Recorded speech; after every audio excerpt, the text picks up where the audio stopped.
Singot. Singot, oh. Okay na ako. Pila ba ako kabuhan nga wala ko naka-planking. So, nag-decide ko kaya akong timbang, Diyos ko. Yung 60 ko, 60 plus na. Sa katong nag-planking ko, nakakuha na itong mga 58. Tapos ginawa ko karon ng kuan ako ng 63 ang timbang. Pero ilalim. Sayo na papatambok no, pero pagpa kuan as in kuan ko, as in pawis. Gamito ang tanang kusog na. Muka ngayon sa paminaw nga sing tuntag maayo ba? Totoo akong singot eh. Day off man karon, walay duty sa hospital, so pang 3 days na rin ako ang planking. Kagapo, first day 5 minutes, karon pod ay second day 5 minutes, karon 10 minutes gyud na ako, as in nangurog-kurog na gyud ko.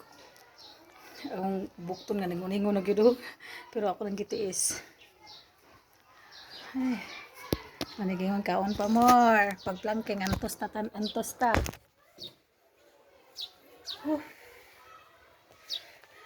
Kaning jud akong taba may ang kaning dinhi nga nagkuan na. Nagdoble mo dyan akong targeton. Piston, tabaan eh.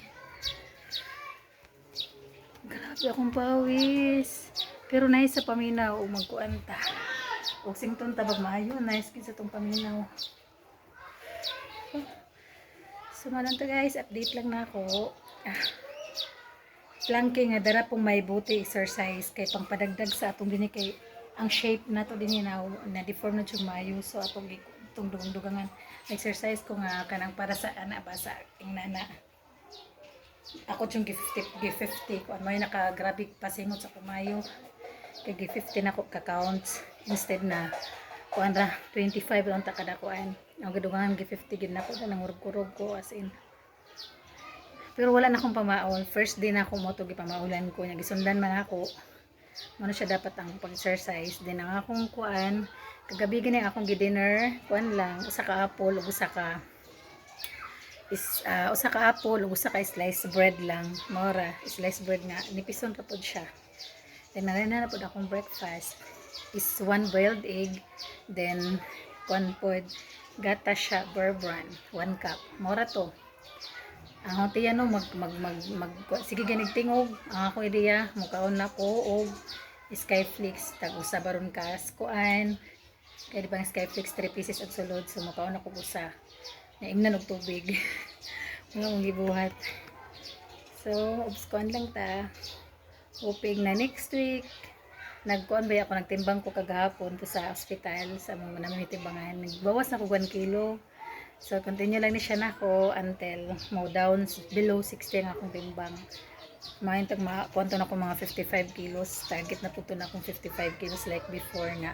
Akong gibuhat nga planking. As in, nagka-abs na gibuhat. Ito dali yung naikuan na. Kaya naundang sa kabisi sa hospital. So, karon na timing nga, na nako'y day off. Kuan na siya. Murag sa usa ka semana akong day off na iduha. Sa una, tag-usa raman to.